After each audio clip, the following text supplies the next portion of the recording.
இந்த உலகத்தில் எவ்வளவோ உயிரினங்கள் இருக்குது. ஒவ்வொன்றும் ஒவ்வொரு விதமாக சண்டை போடுது. இப்போ 2 மாடு சண்டை போட்டுக்குதுன்னு வச்சுங்க, என்ன பண்ணும்? 2 முட்டிக்கும். அதுக்கு சண்டை போடுறதுக்கு ஆயுதமாக உபயோகப்படுறது அதோட கொம்பு.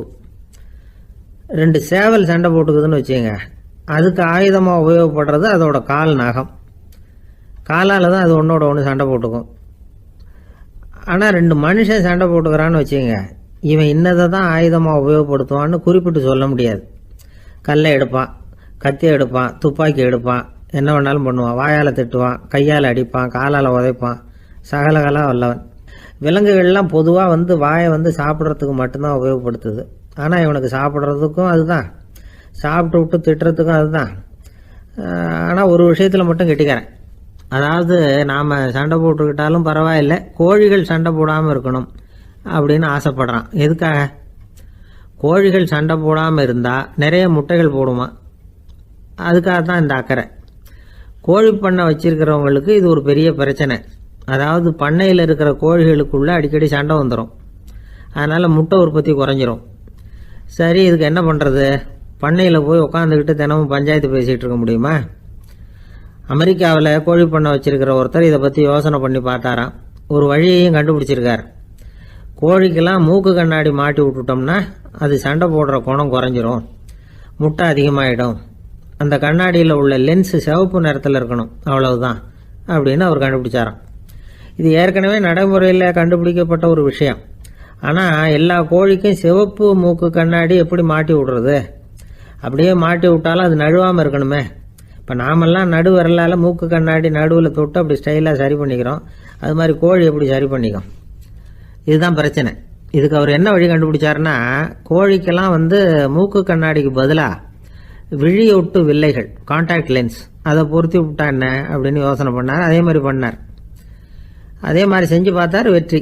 அதுக்கப்புறம் கோழியெல்லாம் சண்டை போட்டுக்கலையாம், சமாதான பிரியர்கள் ஆகிட்டு தான். கோழிகளுக்கு இயல்பாகவே சண்டை போடுற குணம் உண்டு. ஆனால் அதோட கண்ணுக்கு பார்க்குற பொருள்லாம் ரோஜா நிறத்துலையோ அல்லது இன்னும் சொல்ல போனால் அழுத்தமான சிவப்பு நிறத்துலையோ தெரிஞ்சதுன்னா சண்டை போடுற குணம் குறைஞ்சிருதான். அந்த சமயத்தில் அது அதிகமாகவும் முட்டையிட ஆரம்பிச்சுடுதான். அதே நேரத்தில் இறை எடுக்கிறத கூட குறைச்சிக்குதான். இது ஏன் இப்படி பண்ணுதுங்கிறது விஞ்ஞானிகளுக்கு இன்னமும் புரியலையா. எப்படியோ அமெரிக்க கோழிகள்லாம் கான்டாக்ட் லென்ஸ் பொருத்திக்க ஆரம்பித்தாச்சு. கோழி கழுத்தை பிடிச்சிக்கிட்டு ஒரு சில வினாடிகளில் அதை பொருத்தி விட்றாங்களாம்.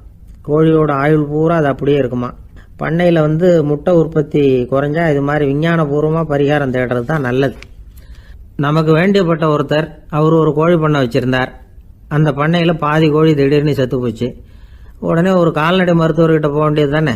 அங்கே போகல, உள்ளூரில் மந்திரம் பண்ணிகிட்டு இருந்த ஒரு சாமியார்கிட்ட போனார். அவர் காலில் விழுந்தார். சாமி, என் பண்ணையில் பாதி கோழி செத்து போட்டுதுன்னார். சாமியார் யோசனை பண்ணார். சரி, பண்ணையில் வாசப்படி கிழக்கு பக்கமாக வச்சுருக்கியா மேற்கு பக்கமாக வச்சுருக்கியான்னு கேட்டார். கிழக்கு பக்கமாக இருக்குன்னார் அவர். அதுதான் தப்பு, மேற்கு பக்கமாக அதை மாற்று, சரியாக போடும்னாராம். அதே போல் இவர் போய் மாற்றிவிட்டார். அப்பவும் பாதி செத்து போச்சு. மறுபடியும் சொன்னார், சாமி மறுபடியும் பாதி கோழி செத்து போட்டுதேன்னார். சரி, கூரை எப்படி போட்டிருக்க? ஓடு போட்டிருக்கியா இல்லை கீத்து போட்டிருக்கியான்னார். ஓடு போட்டிருக்கேன்னாராம் அவர். அதுதான் தப்பு, கீத்து போட்டுரும், சரியாக போடும்னாராம். சரின்னு போய் அதையும் மாற்றி பார்த்தார். மறுபடியும் போயிட்டுது, கோழி செத்து போச்சு. வந்தார், மறுபடியும் பாதி செத்து போச்சு சாமின்னு வந்தார். இவரும் யோசனையை மாற்றி மாற்றி சொல்லிகிட்டே இருக்கிறார். இப்படி அவரும் மாற்றி மாற்றி பார்த்தார். 6வது தடவையாக அவரை தேடிட்டு வந்தார். அந்த சமயத்தில் இவர் ரொம்ப தீவிரமாக யோசனை பண்ணி பார்த்துட்டு, அது சரிப்பா, நீ என்கிட்ட சளைக்காமல் வந்துக்கிட்டு இருக்கிற, நானும் யோசனை சொல்லிகிட்டு இருக்கேன். இப்போவும் உங்ககிட்ட சொல்கிறதுக்கு என்கிட்ட யோசனை நிறையா இருக்குது, ஆனால் சோதிக்கிறதுக்கு உங்ககிட்ட கோழி இல்லையே, என்ன பண்ணுறது அப்படின்னாராம். ஒரு ஜென் துறவி, அவருக்கு ரொம்ப வயசாயிட்டுது, கடைசி காலம். நண்பர்களெல்லாம் கூப்பிட்டார். நண்பர்களே, நான் வித்தியாசமான முறையில் சாகணும்னு ஆசைப்படுறேன், அதுக்கு ஏதாவது யோசனை சொல்லுங்களேன் அப்படின்னு கேட்டாராம். நண்பர்கள் சிரித்தாங்க. என்ன பேச்சு பேசுகிறீங்க? சாவறதுங்கிறது என்ன விளையாட்டுத்தனமான காரியமா அப்படின்னு கேட்டிருக்காங்க. அந்த துறவி கொஞ்ச நேரம் யோசனை பண்ணார். அப்புறம் கேட்டாராம், இது வரைக்கும் யாராவது நடந்துக்கிட்டே இறந்துருக்குறாங்களா அப்படின்னாராம். எல்லாரும் இல்லைன்னாங்களாம். ஒருத்தர் மட்டும் சொல்லியிருக்கார். அப்படியும் ஒருத்தர் இறந்துருக்கிறதாக ஒரு கதையில் படிச்சிருக்கிறேன். ஒரு ஞானியால் தான் அப்படியெல்லாம் செய்ய முடியும் அப்படின்னு அவர் சொன்னாராம். சரி, அப்படின்னா அந்த முறை நமக்கு வேணாம். நின்றுக்கிட்டே யாராவது உயிரை விட்டுருக்காங்களா அப்படின்னு விசாரிச்சாராம். அப்படியும் ஒருத்தர் இறந்துருக்கிறார் அப்படின்னாங்களாம். மறுபடியும் அந்த துறவி யோசனை பண்ணியிருக்கிறார். ஏதாவது வித்தியாசமான முறையில் நாம் போகணும் அப்படிங்கிறது அவருடைய விருப்பம். மனிதன் எப்படி வாழ்கிறானோ அப்படி இறப்பது தான் நல்லது. சரி, யாராவது தலைகீழாக யோகம் செய்யும் நிலையில் இறந்துருக்கிறாங்களா அப்படின்னு விசாரித்தாராம். நண்பர்கள் சிரித்தாங்க. தலைகீழாக நின்னபடி இறந்ததாக நாங்கள் கேள்விப்பட்டதே இல்லை, அது முடியாத காரியம் அப்படின்னு இருக்காங்க. இப்போ அந்த துறவிக்கு திடீர்னு உற்சாகம் வந்துட்டுது. உடனே எழுந்திரிச்சார், தலைகீழாக நின்னார், அப்படியே உயிரை விட்டுட்டார். அவ்வளோதான். அந்த மடாலயத்தில் ஒரே குழப்பம். எப்படி அவரை கீழே இறக்கி படுக்க வைக்கிறது அப்படின்னு புரியல. இப்படி உயிர் விடுறதை பற்றி அவங்க இதுவரைக்கும் கேள்விப்பட்டதும் இல்லை. உண்மையிலேயே இவர் இறந்து தான் போனாராங்கிறதும் தெரியல. சோதித்து பார்த்தாங்க. இதய துடிப்பு, நாடி துடிப்பு எல்லாம் நின்று போயிருந்தது. இவர் எப்பவும் இப்படி தான், என்ன பண்ணுறது இப்போது அப்படின்னு சொல்லி எல்லாரும் குழம்பிக்கிட்டு இருக்கிற சமயத்தில் ஒரு பெரியவர் யோசனை சொன்னார். இந்த துறவியோட மூத்த சகோதரி பக்கத்து மடாலயத்தில் இருக்கிறாங்க, அவங்கள இங்கே அழைச்சிட்டு வந்தால் ஏதாவது வழி கிடைக்கும் அப்படின்னார். அந்த அம்மாவுக்கு 90 வயசு.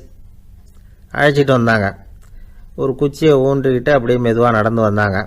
தம்பி, தலைகீழாக நின்று உயிர் விட்டு இறக்கிறத பார்த்தாங்க. தம்பின்னு கூப்பிட்டு பார்த்தாங்க, ஒன்றும் காணோம். உடனே என்ன பண்ணாங்க, தன்னுடைய கைத்தடியால் தம்பியோட உடலை ஒரு தட்டு தட்டினாங்க. ஏப்பா, சாகிறப்பவும் உன்னுடைய குறும்புத்தனத்தை விடலையா? இப்படியாடா சாகிறது, ஒழுங்காக செத்து தொலை அப்படின்னாங்களாம். அவ்வளவுதான். உடனே அந்த துறவி திரும்பி நேராக நின்னார். அக்கா, கோவப்படாத, நான் ஒழுங்காக சாகிறேன், எப்படி செத்தா என்ன, எல்லாம் எனக்கு ஒன்று தான் அப்படின்னு சொல்லிவிட்டு அப்படியே தரையில் படுத்து உயிரை விட்டாராம். அதுக்கப்புறம் அந்த அம்மா கோலை கையில் எடுத்துக்கிட்டு அப்படியே திரும்பி கூட பார்க்காம அவங்க பாட்டுக்கு போயிட்டாங்களாம். மரணத்தை ஒரு விளையாட்டாக ஆக்கிய அந்த துறவிக்கு வாழ்க்கையே ஒரு விளையாட்டாக தான் இருந்திருக்குது.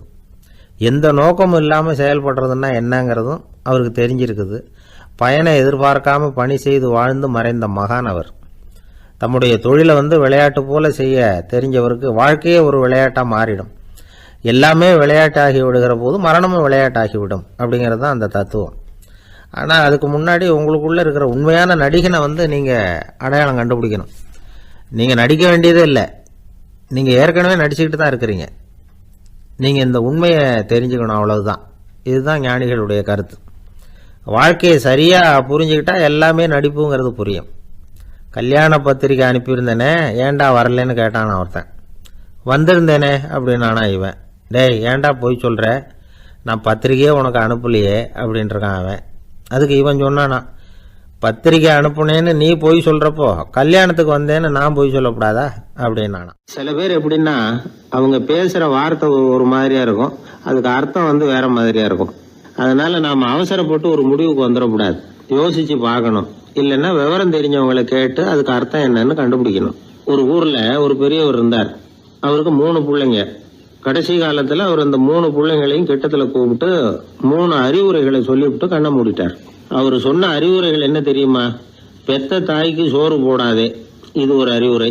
கொடுத்த கடனை கேட்காதே, இது ஒரு அறிவுரை. விதைச்ச நிலத்துக்கு வேலி போடாதே, இது ஒரு அறிவுரை. என்ன இது எல்லாம் ஒரு மாதிரியா இருக்குது, இதெல்லாம் பார்த்தா அறிவுரை மாதிரியா தெரியுது, என்னப்பா இப்படி சொல்றிய அப்படின்னு கேட்கலாம்னா அவர் அதுக்குள்ள கண்ணை மூடிட்டார்.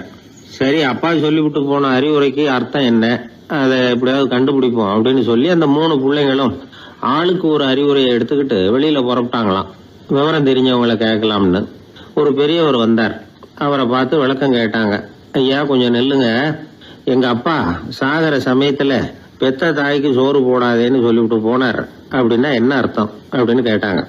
அந்த பெரியவர் கொஞ்சம் யோசனை பண்ணி பார்த்துட்டு அப்புறம் விளக்கம் சொன்னார். பெத்த தாய்க்கு சோறு போடாதேன்னா பொதுவா வயசானவங்களுக்கு அடிக்கடி கோபம் வரும். மருமகளோ மற்றவங்களோ சோறு போட்டா சீரா போட்டா ஐயோ குறைச்சி போடுறாளே, தாராளமா போடுறதுக்கு மனசு வரலையேம்பாங்க. தாராளமா போட்டா ஐயோ இப்படி மாட்டுக்கு கொட்டுறது மாதிரி கொட்டுறாளேம்பாங்க. ஆக எப்படி போட்டாலும் கோபம் வரும். அதனால இவங்களுக்கெல்லாம் நாம சோறு போடக்கூடாது, அவங்களா எடுத்து போட்டுக்கிற மாதிரி அவங்களுக்கு முன்னாடி வச்சுடணும். அதுதான் புத்திசாலித்தனம். அதை தான் உங்க அப்பா பெத்த தாய்க்கு சோறு போடாதேன்னு சொல்லியிருக்கிறார். போடாதேன்னா அவங்களா எடுத்துக்கிற அளவுக்கு அவங்க முன்னாடி சோத்தை வச்சிருங்க, அவங்க வேணுங்கிறத எடுத்துக்கிட்டோம்னு அர்த்தம் அப்படின்னு விளக்கம் கொடுத்தாரு அந்த பெரியவர். சரிங்க, அடுத்தபடியா எங்க அப்பா கொடுத்த கடனே கேட்காதேன்னு சொன்னாரு, அது எப்படிங்க நாங்க கேட்காம இருக்க முடியுமா அப்படின்னு கேட்டிருக்காங்க. பெரியவர் சொன்னார், கொடுத்த கடனை கேட்காதேன்னா கடனை கொடுத்துட்டு அதை கேட்டு வாங்குற அளவுக்கு நடந்துக்கிறவனுக்கு கடன் கொடுக்காதேன்னு அர்த்தம். கொடுத்த கடனை கேட்காமலே திருப்பி கொண்டாந்து கொடுக்குற நல்லவங்களா பார்த்து கடனை கொடுக்கணும். அததான் உங்க அப்பா அப்படி சொல்லி இருக்கிறார், கொடுத்த கடனை கேட்காதேன்னு அப்படின்னு விளக்கம் கொடுத்தார். உடனே இவங்க அந்த மூணாவது விஷயத்தையும் சொல்லி விளக்கம் கேட்டாங்க. விதைச்ச நிலத்துக்கு வேலி போடாதேன்னு சொன்னாரு, அது எப்படி வேலி போடாம இருக்க முடியும் அப்படின்னு கேட்டாங்க. ஏன் முடியாது?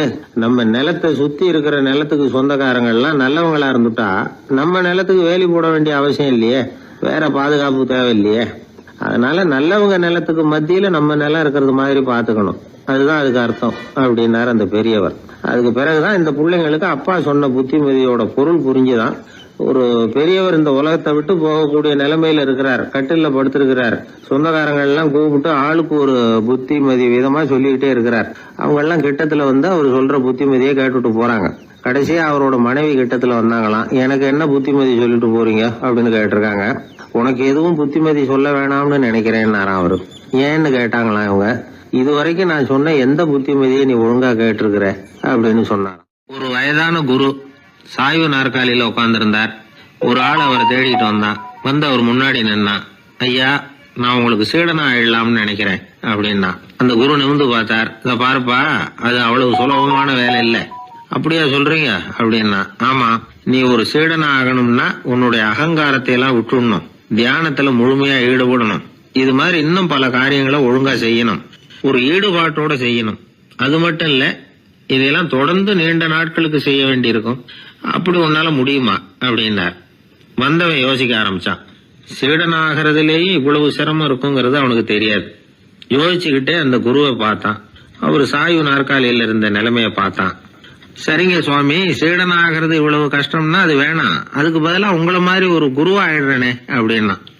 குரு சிரிச்சார். நீ சொல்றது சரிதான், குருவாகிறது சுலபமான வேலைதான் அப்படின்னார். இதை கேட்டதும் அந்த ஆளுக்கு ஏகப்பட்ட சந்தோஷம். கஷ்டப்படாம குருவாயிடலாம் போல இருக்குதே அப்படின்னு கணக்கு போட்டான். பிறகு அந்த குரு சொன்னார், நீ குருவாயிட்டா பல சீடர்களுக்கு தலைவனா ஆகணும், அவங்கள வழி நடத்தி செல்லணும். அது கஷ்டமாச்சே.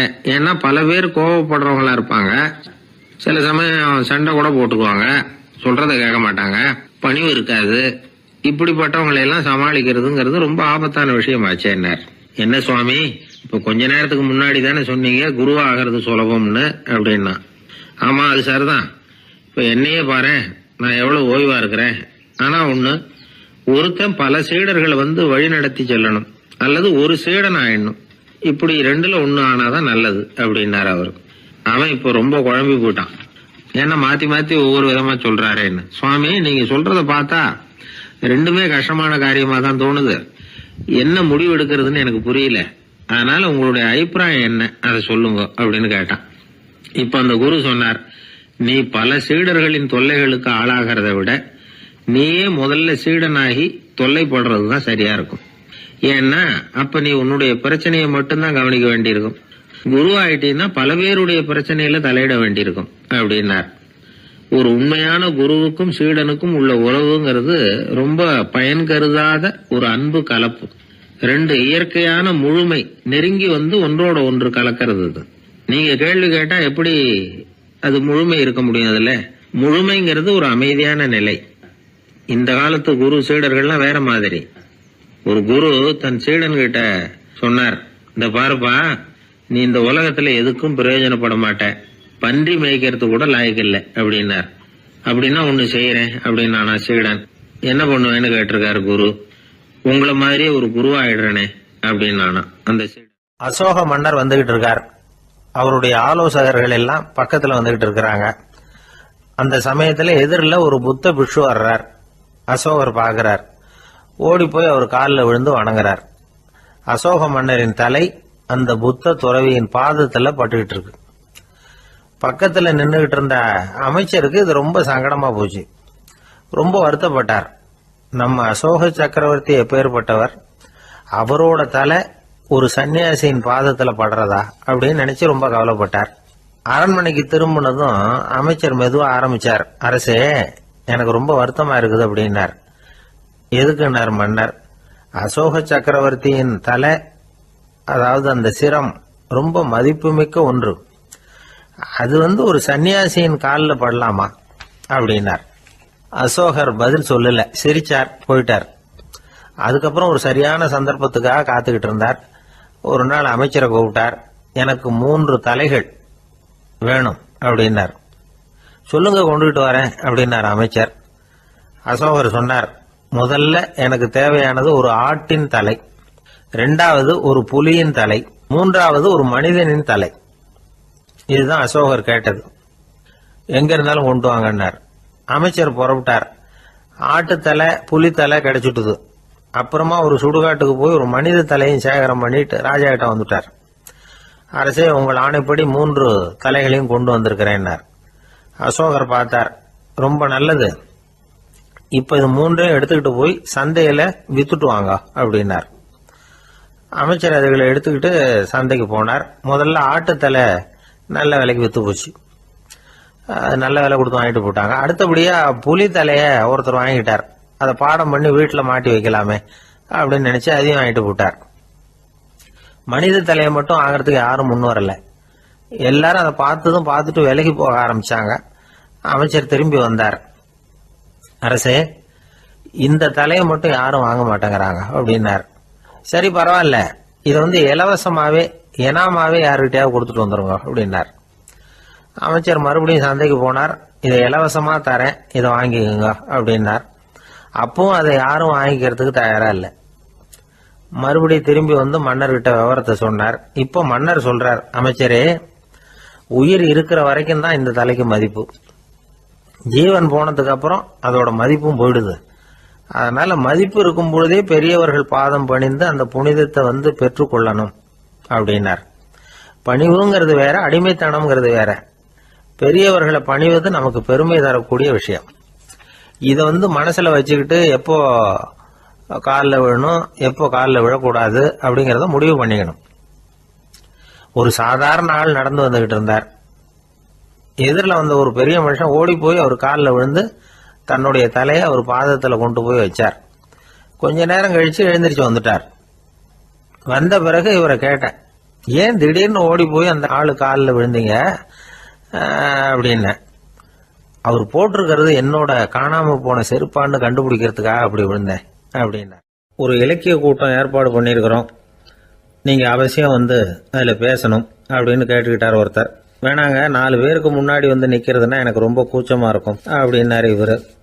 ஏன் சார், இன்னமும் குழந்தை மாதிரி கூச்சப்படுறீங்களே அப்படின்னார் அவர் ஒரு மாதிரியா சமாளிச்சு அனுப்பி வச்சுட்டு அதுக்கப்புறம் அதை பத்தி இவர் யோசிச்சு பார்த்திருக்கார். சில நிபுணர்கள் எழுதியிருக்கிறத படிச்சும் பார்த்திருக்கிறார். மனோதத்துவ நிபுணர்கள் என்ன சொல்றாங்க தெரியுமா? 10லேருந்து 20% குழந்தைகள் பிறக்கிறப்பவே கூச்ச சுபாவம் கொண்டதாக தான் இருக்குதான். ஒரு தாத்தா தன்னோட பேர பிள்ளைய ஆசையா கூப்பிடுறார் விளையாட்டு காட்ட, அதை அழுதுகிட்டு ஓடி போகுது. ஒரு அம்மா தன்னோட பிள்ளைய பள்ளிக்கூடத்தில் சேர்க்கறதுக்காக கூப்பிட்டுக்கிட்டு போறாங்க. அந்த புள்ள அம்மாவோட முந்தானையில ஒளிஞ்சுக்கிட்டு வெளில வரமாட்டேங்குது. இவங்களெல்லாம் எப்படி சமாளிக்கிறது? குழந்தைகளோட கூச்ச சுபாவத்தை போக்குறது எப்படி? இதுக்கு நிபுணர்கள் சில யோசனைகளை சொல்லியிருக்கிறாங்க. மற்றவங்களுக்கு முன்னாடி என் பையனுக்கு கூச்சம் ரொம்ப அதிகம் சார், மற்றவங்க பார்த்தா ரொம்ப வெக்கப்படுறான், இப்படி சொல்ற அப்பாக்கள் உண்டு. என் பையன் புது மனுஷால பார்த்தா அட்டையா ஒட்டிக்குவான் சார் அப்படின்னு சொல்ற அப்பாக்களும் உண்டு. இப்படிலாம் குழந்தைகளுக்கு முத்திரை குத்துறது ரொம்ப தப்பான். புதுசா யாராவது வீட்டுக்கு வந்தா குழந்தை தானா தன்னோட கூச்சத்தையும் பயத்தையும் போக்கிக்கிட்டு சகஜமா மாறி வர்றதுக்கு வாய்ப்பு கொடுக்கணுமா. ஒரு கூட்டத்துக்கோ அல்லது சொந்தக்காரங்க கல்யாணத்துக்கோ குழந்தைய அழைச்சிட்டு போறீங்க, அங்க போய் கட்டாயப்படுத்தி குழந்தைய மற்றவங்க கிட்ட பேச சொல்லக்கூடாது.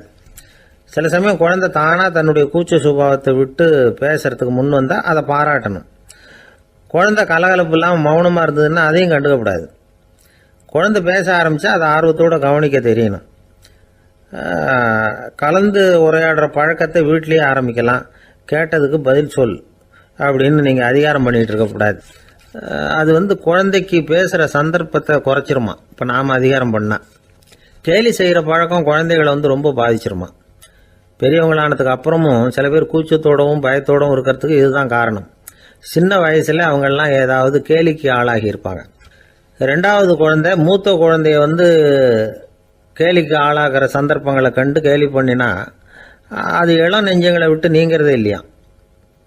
எப்பவும் குழந்தையோட நடை உடை பாவனைகளை பற்றி சொல்லிக்கிட்டே இருக்கக்கூடாதான். அதுவே கூச்ச சுபாவத்தை கொண்டுட்டு வந்துடுமா. அப்பா எங்கேன்னு யாராவது கேட்டால் இது மாதிரி இந்த காரியத்துக்காக வெளியில் போயிருக்கார், இத்தனை மணிக்கு திரும்பி வருவார் அப்படின்னு சொல்கிற அளவுக்கு குழந்தைகளை பழக்கப்படுத்தி வைக்கணும். ஃபோன்லேயே யாராவது விசாரித்தா கூட இது மாதிரி பதில் சொல்லு அப்படின்னு சொல்லணும். சின்ன சின்ன மீட்டிங்கில் 4 வார்த்தை பேச தயார் பண்ணலாம். ஒரு கடையிலையோ அல்லது ஹோட்டல்லையோ ஏதாவது விவரம் கேட்கணும்னா உங்கள் குழந்தைய தைரியமாக அனுப்புங்க. குழந்தைகள் பணிவாகவும் பொறுமையாகவும் விவரம் கேட்குறப்போ கூச்ச சுபாவம் தானாக போயிடும். சின்ன வயசுலேயே இப்படிலாம் பழக்கப்படுத்தினா தான் வருங்காலத்தில் தைரியமாக இந்த சமுதாயத்தில் வாழ முடியும். இல்லைன்னா 60 வயசுலேயும் அடுப்பங்கரையை விட்டு வெளில வர்றதுக்கு கூச்சப்பட்டுக்கிட்டு தான் இருக்க வேண்டியிருக்கும். இந்த காலத்து பிள்ளைங்க எவ்வளவோ பரவாயில்ல, எதுக்கும் தயங்குறதில்ல, கூச்சப்படுறதில்ல. ஒரு அம்மா அடுப்பங்கரையிலேருந்து சத்தம் போட்டாங்க, டேய் ராமு, தயவு பண்ணி அந்த டிவியை நிறுத்துறா, அந்த பெண்ணோட குரல் மகா மோசம், அடுப்பங்கரையில் இருக்கிற என்னாலேயே அதை சகிச்சிக்க முடியல அப்படின்னாங்களாம். உடனே பையன் கொஞ்சம் கூட தயங்காமல் பதில் சொல்கிறான், அம்மா இந்த குரல் டிவியிலேருந்து வரல, எழுத்த விட்டு மாமி தான் இங்கே வந்திருக்கிறாங்க, அவங்க தான் இப்போ என்னோட பேசிக்கிட்டு இருக்கிறாங்க அப்படின்னு. ஒருத்தர் சிகரெட்டும் கையுமா வந்தார். சார், இந்த புகைப்பிடிக்கிற பழக்கத்தை நிறுத்தி போடணும்னு தான் பார்க்குறேன், முடியலன்னார். புகைப்பிடிக்கிறத நிறுத்துறது ரொம்ப சுலபம் சார் அப்படின்னார் இன்னொருத்தர். எப்படி சொல்கிறீங்கன்னு கேட்டார் அவர். நான் கூட ஏற்கனவே 10 தடவை அந்த பழக்கத்தை நிறுத்தி இருக்கிறேன் சார் அப்படின்னார் இவர். இதுலேருந்து என்ன தெரியுது? புகைப்பழக்கத்தை திடீர்னு விட்டு விடுறதுங்கிறது ரொம்ப கஷ்டம்னு தெரியுது. இருந்தாலும் இது சம்பந்தமான ஆராய்ச்சி, அனுபவம், இது ரெண்டையும் அடிப்படையாக வச்சு சில வழிமுறைகளை சொல்கிறாங்க. அதாவது புகைப்பிடிக்கிறத நிறுத்துறதுக்கு 10 வழிகள் உண்டு அப்படின்னு சொல்கிறாங்க. அது என்னங்கிறது தெரிஞ்சுக்கிட்டா உபயோகப்படுதான்னு பார்க்கலாமே. முதல் கருத்து என்னன்னா, கொஞ்ச நாளைக்கு புகைப்பிடிக்கிற நண்பர்களை விட்டு விலகி இருக்கணும். இதனால் புகைப்பிடிக்கிற ஆசை குறையும். அந்த பழக்கத்தை மறுபடியும் ஆரம்பிக்கப்படாதுங்கிற எண்ணம் உறுதிப்படும். 2வது கருத்து, புகைப்பிடிக்கிறதை எதிர்த்து தீவிரமாக பிரச்சாரம் செய்ய ஆரம்பிச்சிடணும். அது அடுத்தவங்களுக்கும் உபயோகப்படும், உங்களுக்கும் உபயோகப்படும். உங்கள் உள்ளுணர்வை அது தூண்டும், உங்களை உறுதி கொள்ள வைக்கும். 3வது கருத்து என்னன்னா, தினமும் 2 தடவை குளிக்கணும். எப்படி தெரியுமா?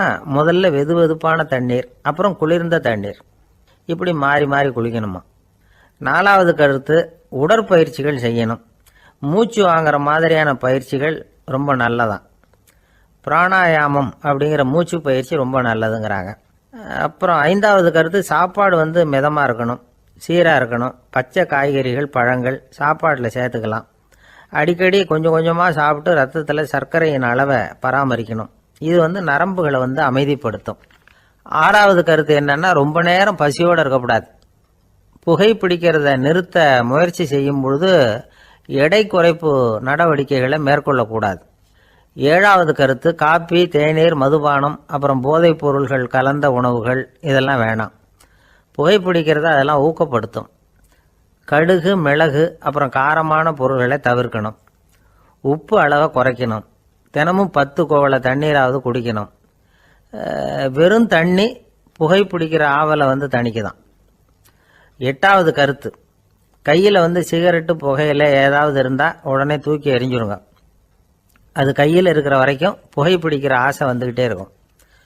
9வது கருத்து என்னன்னா, இறை நம்பிக்கை உள்ளவங்க புகைப்பிடிக்கிற எண்ணம் வர்றப்போவெல்லாம் பிரார்த்தனை செய்ய ஆரம்பிச்சுடலாம். 10வது கருத்து, உங்களுக்கு ரொம்பவும் வேண்டியவங்க யாரோ அவங்கக்கிட்ட எல்லாம் நீங்கள் புகைப்பிடிக்கிறத நிறுத்தி விட்டதா சொல்லிவிடுங்க. இந்த 10 வழிகளையும் கடைபிடிக்க ஆரம்பிச்சுட்டா புகைப்பிடிக்கும் பழக்கத்தை நிறுத்தி விடலாம் அப்படின்னு சொல்கிறாங்க அனுபவப்பட்டவங்க. முயற்சி பண்ணி பார்க்கலாம். ஒரு முக்கியமான இடத்துல நின்றுக்கிட்டு இருந்தார் ஒருத்தர். அங்கே இன்னொருத்தர், ஏன் சார் இந்த இடத்துல சிகரெட் பிடிக்கலாமா அப்படின்னு அனுமதி கேட்டார். இந்த இடத்துல சிகரெட் பிடிக்கக்கூடாதுங்க அப்படின்னாரு இவர். நீங்கள் இப்படி சொல்கிறீங்க, ஆனால் இந்த இடத்துல கீழே நிறைய சிகரெட் துண்டுகள் கிடக்குதே, அவங்கெல்லாம் யார்? அவங்கெல்லாம் உங்கள் மாதிரி என்கிட்ட அனுமதி கேட்காதவங்க அப்படின்னாராம் இவர். ஒரே ஒரு ஊரில் ஒரு அம்மா இருந்தாங்க. அந்த அம்மாவுக்கு ஒரே ஒரு பிள்ளையாண்டான். அவனுக்கு ரொம்ப அக்கறையோடு கல்யாணம் பண்ணி வச்சாங்க. கல்யாணம் முடிஞ்சதும் மருமக பொண்ணு வீட்டுக்கு சேர்ந்தது. அப்பாடா, என் கடமை முடிஞ்சது, இனிமேல் அக்கடான்னு எங்கேயாவது ஒரு மூலையில் படுத்து கிடக்கலாம் அப்படின்னு நினச்சாங்க அந்த அம்மா. ஆனால் நினைக்கிறபடி எங்கே நடக்குது? அதுக்கப்புறம் தான் பிரச்சனையே ஆரம்பமாச்சு. மருமகள் குணம் சரியில்லை, ஒரு மாதிரி. அந்த பொண்ணு வீட்டுக்கு வந்ததுமே முதல் வேலையாக மாமியாரை பார்த்து, அதுதான் நான் வந்துட்டேன்ல, இனிமேல் உங்களுக்கு என்ன வேலைங்க, புறப்பட வேண்டியது தானே, காசி ராமேஸ்வரம்னு எங்கேயாவது போங்கோ அப்படின்னுட்டு தான். மாமியாரை பார்த்தாங்க, கொஞ்சம் யோசனை பண்ணாங்க. இந்த பாருமா, நீ இப்படி சொல்கிறதுக்கு முன்னாடியே வீட்டை விட்டு புறப்படணுங்கிற முடிவுக்கு நான் வந்துட்டேன். வீட்டை மட்டும் இல்லை, இந்த உலகத்தை விட்டே கூட போகிறதுக்கு தயாராக இருக்கிறேன். ஆனால் ஒரே ஒரு விஷயத்துக்காக என் உயிரை கையில் பிடிச்சிக்கிட்டு இருக்கிறேன் அப்படின்னாங்களாம். என்ன விஷயம்னு கேட்டது இந்த மருமக பொண்ணு. வேறு ஒன்றும் இல்லை, என் பிள்ளைக்கு கல்யாணம் பண்ணி வச்சுட்டேன். ஒரு பேர புள்ள பிறந்து அதை என் கண்ணால் பார்த்துட்டேன்னா நான் எங்கே வேணும்னாலும் போகிறதுக்கு தயாராக இருக்கிறேன் அப்படின்னாங்களாம் அந்த மாமியார். மாமியார் இப்படி சொல்கிறதுலேயும் நியாயம் இருக்கிறதாக பட்டுது அந்த பொண்ணுக்கு. சரி, அப்படியே இருந்து பார்த்துட்டு போகலாம் அப்படின்னு அனுமதி கொடுத்தது. கொஞ்ச காலத்தில் ஒரு பேரன் பிறந்தான். அந்த அம்மாவும் பேரனை கண்ணால் பார்த்துட்டாங்க. சரி, பேரனை பார்த்தாச்சுல்ல, இனிமேல் புறப்பட வேண்டியது தானே அப்படின்னது மருமக பொண்ணு. மாமியார் பார்த்தாங்க, நீ சொல்கிறது சரிதாம்மா, அதில் ஒன்றும் தப்பு இல்லை. என்னோடய பேரன் உங்களை அம்மா அப்பான்னு கூப்பிடுறத என் காது குளிர கேட்டுட்டு போயிடுறேனே அப்படின்னாங்களாம். சரி, அந்த ஆசையை நிறைவேறட்டும் அப்படின்னு காத்துக்கிட்டு இருந்தாங்க. பேரன் வளர்ந்தான், நடந்தான், பள்ளிக்கூடம் போனால் பெரியவனானான். மருமக பொண்ணு மறுபடியும் மாமியாரை விரட்ட ஆரம்பிச்சுட்டுது, இன்னும் புறப்புள்ளையான்னு. இதை பாருமா, இது வரைக்கும் இருந்துட்டேன். பேரனோட கல்யாணத்தையும் கண்ணால் பார்த்தா தான் இந்த கட்டை வேகும் போல் இருக்குது அப்படின்னு சொல்லி ஒரு மாதிரியாக பேச ஆரம்பித்தாங்க. இதுவும் நியாயமான ஆசையாக தான் படுது அப்படின்னு அது யோசிச்சிருக்கு அந்த பொண்ணு. சரின்னு அதுக்கும் ஒத்துக்கிட்டது. உடனே பேரனுடைய கல்யாணமும் முடிஞ்சது ஒரு வழியாக. இனிமேல் ஒரு நொடி கூட இங்கே இருக்கக்கூடாது, புறப்படுங்க அப்படின்னு மாமியாரை விரட்டிச்சான் அந்த பொண்ணு. இப்போ அந்த மாமியார் தன்னோட மருமகளை பார்த்து சொல்கிறாங்க, இதோ கிளம்பிட்டேம்மா, என் மூட்டை முடிச்செல்லாம் கட்டிக்கிட்டேன், புறப்பட்டுவிட்டேன். அப்படியே நீயும் உன் துணிமணிகளை மூட்டை கட்டிக்கிட்டு கிளம்பிடும், என்னோட சேர்ந்து 2 பேருமா சேர்ந்து போயிடலாம் அப்படின்னாங்களாம். அந்த பொண்ணு முழிக்குது. முழிக்காதே, உனக்கும் ஒரு மருமக வந்துட்டா, இனிமேல் நீயும் ஒரு மாமியார் தானே, உனக்கும் இனிமேல் இங்கே வேலை இல்லை, புறப்படு அப்படின்னாங்களாம். அப்போ தான் அந்த பொண்ணு சிந்திக்க ஆரம்பிச்சுதான், தன்னோட தவறு புரிஞ்சுதான். இந்த தகவலை கேட்டுக்கிட்டு இருக்கிற மருமகள்லாம் இதை பற்றி கொஞ்சம் யோசித்து பார்க்கணுங்கிறதுக்காகத்தான் இதை சொல்கிறோம் மாமியார்கள் சார்பாக. கொஞ்ச நாளைக்கு முன்னாடி ஒரு பொண்ணை பார்த்து பேசுகிற சந்தர்ப்பம் கிடைச்சிது ஒரு கல்யாண வீட்டில். அந்த பொண்ணு சொல்லிச்சு, சார் எனக்கு கல்யாணம் ஆகி 15 வருஷம் ஆகுது, நான் மாமியார்கிட்ட சண்டை போட்டதே இல்லை அப்படின்னு ரொம்ப அடக்கமாக சொல்லிச்சு. அது எப்படிம்மா சாத்தியமாச்சுன்னு கேட்டோம். எனக்கு கல்யாணம் ஆகி 15 வருஷம்தான் ஆச்சு, ஆனால் என் மாமியார் செத்து போய் 20 வருஷத்துக்கு மேலே ஆயிட்டுது அப்படின்னு. ஒரு ராஜா ஊரெல்லாம் சுற்றி பார்த்துட்டு வரலாம்னு ஒரு நாள் புறப்பட்டு போனார். ஒரு இடத்துல தறி நெசவு வேலை ரொம்ப மும்முரமாக நடந்துக்கிட்டு இருந்தது. ஒரு பெரியவர் தறியால் நெசவு வேலை செஞ்சுக்கிட்டு இருந்தார். பக்கத்தில் ஒரு அழகான பொண்ணு உட்காந்து நூலை சுற்றிக்கிட்டு இருக்குது. ராஜா அந்த பெரியவரை பார்த்து யார் இந்த பொண்ணுன்னு விசாரித்தார். ராஜா அப்படி கேட்டதும் அவருக்கு ரொம்ப பெருமையாக போயிட்டுது. ஏன்னா உட்காந்துருந்தது அவரோட மகள். அரசே, இது என்னுடைய மகள், இவ வேகமாக நூல் திரிக்கக்கூடியவள், வைக்கோலை எடுத்து இவ திரிச்சா கூட அது எல்லாம் பவுனிழையாக வெளியில் வரும் அப்படின்னு ஒரு ராசி இவளுக்கு அப்படின்னு ரொம்ப பெருமையாக ராஜா கிட்ட சொன்னார். ராஜா இதை கேட்டதும் அசந்துட்டார். அப்படியா, இவ்வளவு அழகும் சாமர்த்தியமும் உள்ள இந்த பொண்ணு என்னோட வரட்டுமே, இவளை என் மருமகளை ஆக்கிக்கிறேன் அப்படின்னார் ராஜா. அந்த பெரியவருக்கு ஒன்றும் புரியல. ஏதோ கொஞ்சம் பெருமையாக சொல்ல போக அது இப்படி ஆயிட்டுதே அப்படின்னு கவலைப்பட்டார். இருந்தாலும் ராஜா பேச்ச தட்ட முடியுமா, மகளை அனுப்பி வச்சுட்டார். ராஜா அந்த பொண்ணை அரண்மனைக்கு அழைச்சிட்டு வந்தார். அங்கே ஒரு அறையில் வச்சு பூட்டி விட்டார். அந்த ரூமு நிறைய வைக்கோலை கொண்டாந்து போட்டு அடைச்சாங்க. 3 ராட்டைகள் வேற வச்சுருந்தாங்க. நாளைக்கு பொழுது விடியறதுக்குள்ளே நீ இந்த வைக்கோலையெல்லாம் தங்க இழைகளாக மாற்றி காட்டணும். நாளைக்கு காலம்புறம் வந்து நான் இந்த அறை கதவை திறப்பேன். உன் தகப்பன் சொன்னது மாதிரி எல்லாம் தங்கமாக மாறி இருக்கணும், இல்லைன்னா நீ உயிர் தப்ப முடியாது அப்படின்னு உத்தரவு போட்டார். பாவம் அந்த பொண்ணு என்ன பண்ணும், பகல் பூரா அழுதுகிட்டே உட்காந்துருக்குது. ராத்திரி பூராவும் தூக்கம் வரல. மறுநாள் அதிகாலை நேரத்தில் யாரோ கதவை தட்டுற சத்தம் கேட்டுது. பயந்துக்கிட்டே கதவை திறக்கிறா. திறந்து பார்த்தா வெளியில் 3 அவலட்சணமான பெண்கள். ஒருத்திக்கு வந்து கால் அகலமாக முறை மாதிரி இருக்குது, இன்னொருத்திக்கு கட்டை விரல் கரண்டி மாதிரி பெருசாக இருக்குது, 3ஆவது பொண்ணுக்கு உதடு தடித்து ரப்பர் மாதிரி தொங்கிக்கிட்டு இருக்கு. யார் நீங்கள், உங்களுக்கு என்ன வேணும் அப்படின்னு கேட்குது இந்த பொண்ணு. நாங்கள் உங்களுக்கு உதவி செய்யறதுக்கு தான் வந்திருக்கிறோம் அப்படின்னு சொல்லி உள்ளே வந்தாங்க, உட்காந்தாங்க. கொஞ்ச நேரத்துக்குள்ளே உள்ளே இருந்த வைக்கோலையெல்லாம் தங்க இழைகளாக மாற்றி கொடுத்துட்டு போயிட்டாங்க. காலையில் ராஜா வந்தார், பார்த்தார். ஆஹா பேஷுனார். இன்னும் கொஞ்சம் வைக்கோலை கொண்டாந்து அந்த ரூமில் போட சொன்னார். இந்த வைக்கோலையும் இன்றைக்கி தங்கமாக மாற்றிவிடு, நாளைக்கு மறுநாள் உனக்கும் இளவரசனுக்கும் கல்யாணம்னு சொல்லிவிட்டார். இன்றைக்கி ராத்திரி அந்த 3 பொண்ணுங்களும் வந்தாங்க. வைக்கோலை பொண்ணு இழைகளாக மாற்றினாங்க, புறப்பட்டாங்க. இந்த பொண்ணு அவங்க காலில் விழுந்து வணங்கினா. என் உசுரை காப்பாற்றினீங்க, உங்களுக்கு நான் என்ன கைமாறு செய்ய போகிறேன் அப்படின்னா. பயப்படாத, நீ விரும்பினா எங்களுக்கு ஒரு உதவி செய்யலாம். உன்னுடைய கல்யாணத்துக்கு நாங்கள் 3 பேரும் வரோம். நீ எங்களை வரவேற்று ராஜாக்கிட்டையும் இளவரசர்கிட்டையும் நாங்கள் உன்னோட பெரியப்பா பொண்ணுங்கன்னு சொல்லி அறிமுகப்படுத்தி வை, நாங்கள் விருந்து சாப்பிட்டுட்டு போயிடுறோம் அப்படின்னாங்க. ரொம்பவும் சந்தோஷமாக சரின்னு ஒத்துக்கிட்டா. கல்யாண நாள் வந்தது. கல்யாணம் ரொம்ப கோலாகலமாக நடந்துக்கிட்டு இருக்கு. எல்லா தேசத்து ராஜா ராணிகளும் வந்துக்கிட்டு இருக்கிறாங்க. அந்த 3 அவலட்சணமான பொண்ணுங்களும் சேர்ந்தாங்க. யார் இவங்கன்னு கேட்டார் ராஜா. என் பெரியப்பா பொண்ணுங்க அப்படின்னா அந்த பொண்ணு. காலும் உதடும் கட்டை விரலும் ஏன் இப்படி உங்களுக்கு அவலட்சணம் ஆயிட்டுது அப்படின்னு கேட்டார். அதுக்கு அந்த பொண்ணுங்க பதில் சொன்னாங்க. என்ன செய்யறது, ஓயாமல் வைக்கோலை நூற்று ஒருத்தியோட கட்டை விரல் அப்படி கரண்டி மாதிரி ஆயிட்டுது. நாக்கில் தொட்டு தொட்டு திரிச்சதுனால ஒருத்தியோட உதடு அப்படி ஆயிட்டுது. காலால் கட்டையை அழுத்தி அழுத்தி தறி போட்டதுனால இன்னொருத்தையோட கால் அப்படி ஆயிட்டுது. உங்கள் மருமகளாக வந்திருக்கிற இந்த பொண்ணு அந்த 3ஐயுமே செய்ய தெரிஞ்சவ தான். என்ன ஆக போதும் இன்னும் கொஞ்ச நாளில் அப்படின்னாங்க. அவ்வளவுதான். ராஜா பயந்துட்டார். அம்மா, இன்னையிலேருந்து நீ இளவரசனின் மனைவி. நீ எப்பவும் அழகாக இருக்கணும். அதனால் நீ இனிமேல் வைக்கோலை திரிக்கவே கூடாது அப்படின்னு உத்தரவு போட்டார். அவளை இக்கட்டான சூழ்நிலையிலிருந்து காப்பாற்றின அந்த 3 பொண்ணுங்களும் சந்தோஷமாக திரும்பி போயிட்டாங்களாம். சுவாமி சின்மயானந்தர் இந்த கதையை சொல்லியிருக்கிறார். தன்னலம் மறந்து சுயலாபத்தை தியாகம் செய்கிறது வைக்கோல்ல இருந்து தங்க இழைய நூக்கிறது மாதிரி அப்படிங்கிறார் அவர். அது இருக்கட்டும், இப்ப நம்ம கதைக்கு வருவோம். ஒரு ராஜா தன்னோட மகனுக்கு சுயவரம் நடத்தினார். எல்லா தேசத்தில இருந்தும் ராஜகுமாரர்கள் வந்திருந்தாங்க. ராஜகுமாரியை கல்யாணம் பண்ணிக்கலாம்ங்கிற ஆசையில சுயம்பர மண்டபத்திலிருந்து எல்லா ராஜகுமாரர்களும் அலறி அடிச்சுக்கிட்டு வெளியில ஓடி வந்துகிட்டு இருக்கிறாங்களாம். ஏன் இப்படி எல்லாரும் மிரண்டு போய் ஓடி வர்றாங்கன்னு கேட்டார் ஒருத்தர். அதுக்கு இன்னொருத்தர் விவரம் சொன்னார். ராஜகுமாரியை இன்னைக்கு தான் அவங்க நேரில் பார்த்தாங்களாம், அதுதான் அப்படி ஓடி வந்துகிட்டு இருக்கிறாங்க அப்படின்னார். ஒரு பெரிய கிராமம். அந்த கிராமத்தில் ஒரு பண்ணையார் வீடு. அதுதான் அந்த கிராமத்திலேயே பெரிய வீடு. ஒரு நாள் ஒரு திருடன் அந்த கிராமத்துக்கு வந்தான். சுற்றி பார்த்தான். அந்த பண்ணையார் வீடு கண்ணில் பட்டுது. இன்னைக்கு ராத்திரி இந்த வீட்டில் தான் நம்ம தொழில் ஆரம்பிக்கணும் அப்படின்னு சொல்லி அவன் முடிவு பண்ணிக்கிட்டான். ஏன்னா அதுதான் அந்த கிராமத்திலே கொஞ்சம் பெரிய வீடு. அங்கே தான் அவன் எதிர்பார்க்கறது ஏதாவது கிடைக்கும் அப்படிங்கிறது அவனுடைய முடிவு. நடு ராத்திரி அவன் மெதுவாக சுவர் ஏறி குதித்து அந்த பெரிய வீட்டுக்குள்ளே புகுந்தான். அங்கே போய் பார்த்தா முக்கியமான இடங்கள்ல எல்லாம் காவலுக்கு ஆள் நின்றுக்கிட்டு இருக்கிறாங்க ராத்திரி நேரத்தில்.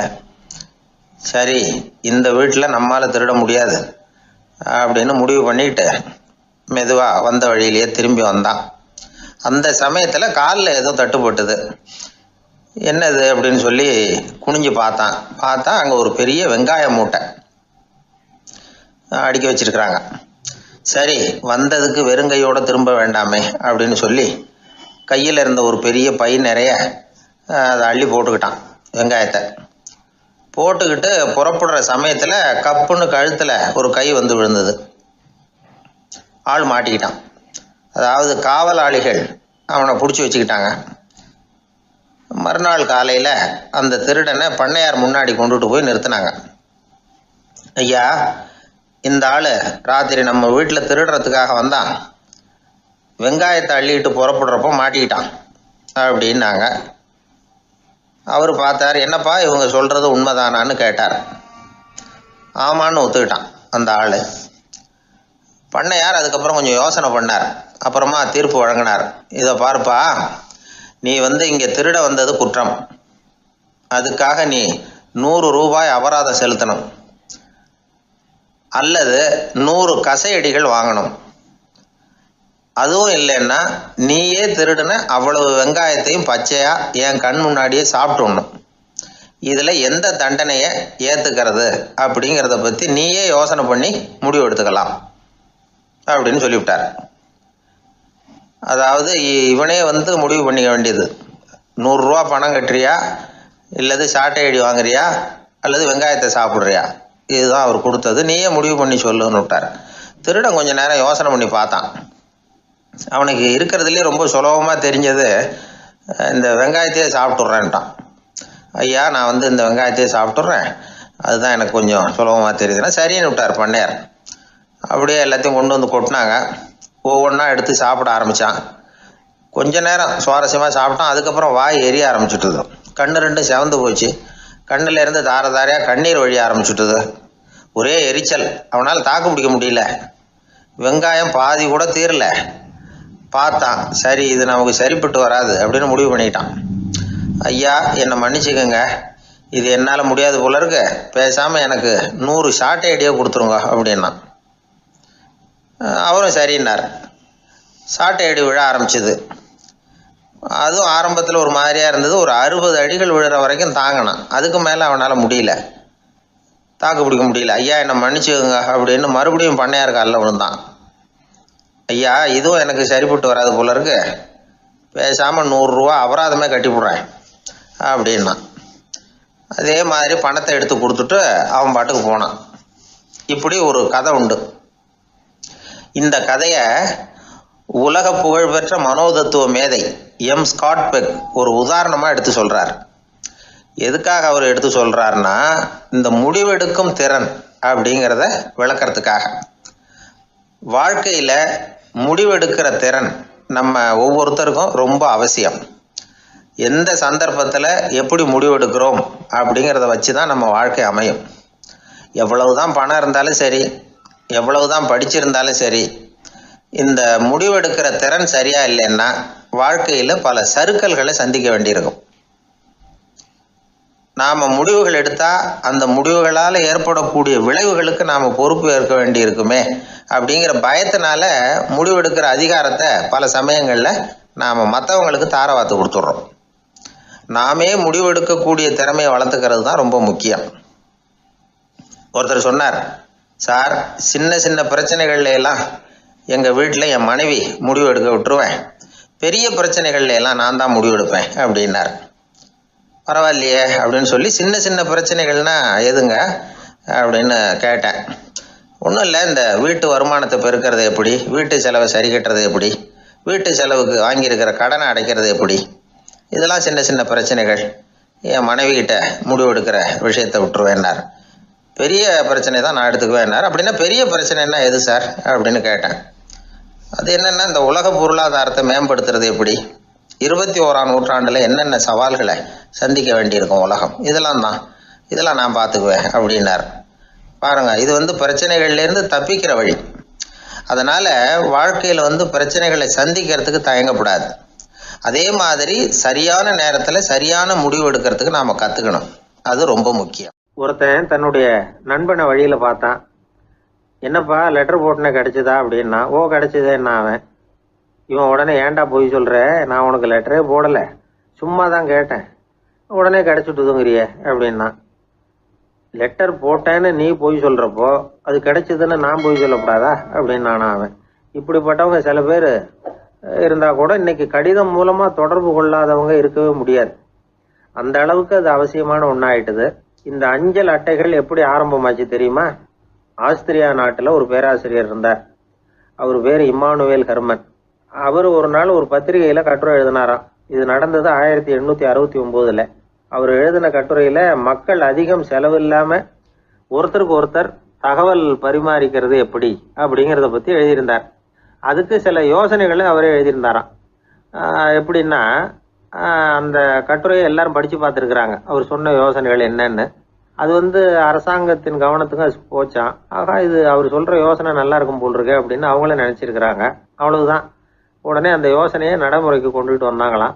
பேராசிரியர் இம்மானுவேல் ஹெர்மனின் யோசனைப்படி அச்சடித்த அரசு முத்திரையோட அரசாங்கம் அஞ்சல் அட்டைகளை வெளியிட ஆரம்பிச்சுதான். 1869 அக்டோபர் 7ஆம் தேதி இது நடந்திருக்கு. உலகின் முதல் அஞ்சல் அட்டை வெளிவந்த நாள் அது. அப்போதான் அதுக்கு பேர் என்ன தெரியுமா? அதாவது கரஸ்பாண்டிங் கார்டு அப்படின்னு பேராது. அதுக்கப்புறம் என்ன ஆச்சுன்னா, உடனடியாக அமெரிக்காவிலேயே இது மாதிரியான கார்டுகளை வெளியிட ஆரம்பிச்சிட்டாங்க. அங்கே இதுக்கு என்ன பேர் தெரியுமா? Postal card. அதுக்கப்புறம் 1870 இங்கிலாந்துலேயும் இதை வெளியிட்டாங்களாம். அதை வெளியிட்ட முதல் நாள் அன்னைக்கு என்ன நடந்தது தெரியுமா? மக்கள்லாம் ஏதோ நியாய விலை கடையில நிக்கிறது மாதிரி பெரிய பெரிய கியூ வரிசையில நின்று இதை வாங்கினாங்களாம். நம்ம நாட்டில் முதல் அஞ்சலகம் 1927 கல்கத்தாவில் ஆரம்பமாயிருக்கு. இன்னைக்கும் அஞ்சலகம் இல்லாத இடமே இல்லை. அந்த அளவுக்கு அஞ்சல் போக்குவரத்து அதிகமாக இருக்குது. அன்னைக்கு உள்நாட்டில் ஒருத்தருக்கு ஒருத்தர் தகவல் பரிமாற்றம் செய்து கொள்ள மலிவான ஒரு அஞ்சல் அட்டையை அரசாங்கம் வெளியிடலாம் அப்படின்னு பேராசிரியர் எழுதின கட்டுரை இன்னைக்கு எந்த அளவுக்கு ஆகியிருக்கு பார்த்தீங்களா? ஒருத்தன் ஒரு தபால் பெட்டிக்கு பக்கத்தில் தலையை வச்சுக்கிட்டு அவன் பாட்டுக்கு நின்றுட்டு இருந்திருக்கான். அங்கே இருந்து இன்னொருத்தன் கேட்டிருக்கான், என்ன ஆச்சுன்னு. கொஞ்ச நேரத்துக்கு முன்னாடி இந்த தபால் பெட்டியில் ஒரு கார்டு எழுதி போட்டேன், விவரமெல்லாம் நல்லா தான் எழுதியிருக்கிறேன், ஆனால் அட்ரஸ் எழுத மறந்துட்டேன் அப்படின்னு நானா. உடனே அவன், அதுக்காக கவலைப்படாத, நான் போட்ட கார்டில் அட்ரஸ் எல்லாம் பின்கோடு உள்பட கரெக்டாக எழுதியிருக்கேன், ஆனால் விவரம் எழுத மறந்துட்டேன் நானா. கவலைப்படாத, கொஞ்ச நேரத்தில் தபால்காரர் வருவார், பெட்டியை திறந்ததும் நம்ம லெட்டரை கேட்டு வாங்கிக்கலாம்னா ஒருத்தன். கொஞ்ச நேரத்துக்கு முன்னாடி அவர் வந்தார், கேட்டேன், அதுக்கப்புறம் தான் மனசுக்கு ரொம்ப கஷ்டமாக போச்சு நானா. இவன் ஏண்டான்னு கேட்டிருக்கான். அவன், இது தபால் புட்டு இல்லையா? கல்யாணத்துக்கு போயிருந்தியே, எப்படி இருந்ததுன்னு கேட்டார் ஒருத்தர். எப்படி இருந்தது? சாப்பாடு சரியில்லை, சாம்பார்ல உப்பு பத்தல, இப்படி அடுக்கிக்கிட்டே போனார் அடுத்தவர். இது ஒரு மனித சுபாவம். எப்பவுமே எதிர்மறையான செய்திகளை பேசுறதுலதான் மனிதனுக்கு ஆர்வம் அதிகம். எது சரியில்லைங்கிறத சொல்றதுக்கு தான் அவன் ஆசைப்படுறான். எது சரியா இருந்ததுங்கிறத சொல்றதுக்கு அவன் ஆசைப்படுறது இல்ல. இப்ப எல்லாரும் சொல்லுவாங்களே, ஒரு பெரிய வெள்ளைத்தாள்ல நடுவுல ஒரு சின்ன கருப்பு புள்ளிய வைங்க, அத ஒருத்தர்கிட்ட காட்டி இது என்னன்னு கேட்டா கருப்பு புள்ளின்னு தான் சொல்லுவார். ஒரு சின்ன கருப்பு புள்ளியத்தான் அவர் கவனிக்கிறார். அந்த புள்ளியை சுற்றி இருக்கிற விசாலமான வெள்ளை பகுதியை அவர் கவனிக்கிறது இல்ல. இது மனித இயல்பு. ஒரு கண்ணாடி முன்னாடி போய் நிக்கிறோம், முகத்தை பாக்குறோம், கொஞ்சம் யோசனை பண்ணி பாருங்க. முகத்துல நமக்கு பிடிக்காத பகுதியை தான் முதல்ல கவனிப்போம். கன்னத்துல ஒரு பரு இருந்ததுன்னா அதுதான் முதல்ல நம்ம கண்ணுல படும். கருப்பா ஒரு மச்சம் இருந்தா அதைத்தான் நாம முதல்ல கவனிக்கிறோம். ஒரு சின்ன காயம் இருந்ததுன்னா ரொம்ப கவனிச்சு கூர்ந்து பாக்குறோம். அதை சுற்றி இருக்கிற அழகான பகுதிகள் எல்லாம் அதுக்கு அப்புறம் தான். அவ்வளவு தூரத்துக்கு ஏன்? காலையில ஒரு செய்தித்தாளை கையில எடுத்து புரட்டுறீங்க, எதிர்மறையான செய்திகளை தான் முதல்ல பாக்குறோம். ஆக்கப்பூர்வமான செய்திகள்லாம் அதுக்கப்புறம் தான். எதிர்மறையான செய்திகள் தான் பத்திரிகைகளின் விற்பனையை உயர்த்துது. இப்ப ஒரு கும்பல்ல கலவரம், பத்திரிகையில செய்தி எப்படி வருது? கலவரத்துல 10 பேர் உயிரிழந்தார்கள் அப்படின்னு தான் வரும். அந்த கலவரத்துல 918 பேர் உயிரோடு திரும்பி போனார்கள் அப்படின்னு போடுறது இல்ல. எத்தனை பேர் இறந்து போனாங்க அப்படிங்கிறது தான் பத்திரிகைக்கு முக்கியம். ஏன்னா மனித மனம் அதை தான் கவனிக்குது. பாதகமான செய்திகளே பத்திரிகைகள்ல அதிகமா வருது, எதிர்மறையான செய்திகளுக்கு தான் அதிக முக்கியத்துவம் கொடுக்கப்படுது. இதனால என்ன ஆகுது தெரியுமா? இந்த உலகத்துல எங்க பார்த்தாலும் கொலையும் கொள்ளையும் விபத்தும் உயிரிழப்பும் தான் நடந்துகிட்டு இருக்கு அப்படிங்கறது மாதிரி ஒரு பிரமை. இந்த உலகத்துல மகிழ்ச்சிகளை எல்லாம் நாம மறந்துடுறோம். வாழ்வின் வெளிச்சங்களை எல்லாம் நாம இழந்துடுறோம். இன்னைக்கு விமான விபத்துல 214 பேர் உயிரிழந்தார்கள் அப்படிங்கிறது எதிர்மறையான செய்தி. இன்று விமானம் மூலமாக 2 லட்சம் பேர் சௌக்கியமாக பயணம் செய்தார்கள் அப்படிங்கிறது நேரடியான செய்தி. ஆனாலும் செத்ததுதான் செய்தியா வரும். சௌக்கியமா போனவங்களை பத்தி வெளியில தெரியாது. வாழ்க்கையின் சாதகமான அம்சங்கள்ல கவனம் செலுத்துறதுக்கு நாம கத்துக்கணும். இந்த உலகத்துல நாம மகிழ்ச்சியா இருக்கிறதுக்கு எவ்வளவோ விஷயங்கள் உண்டு. அதெல்லாம் கவனிச்சு பாக்குறதுக்கு நாம கத்துக்கணும். ஒரு நாள் பூராவும் நல்லா நடந்துகிட்டு இருப்பீங்க, ஏதோ ஒரு நேரத்துல வாழைப்பழத்தோல்ல காலை வச்சிருப்பீங்க, வழிக்கு விழுந்துட்டீங்க. வழிக்கு விழுந்ததுதான் நமக்கு பெருசா தெரியும். நாலு பூரா நாம நல்லா நடந்துகிட்டு இருந்தோமே அப்படிங்கறது தெரியாது பெருசா. நமது பலம் என்னங்கறதுலதான் அதிக கவனம் தேவை.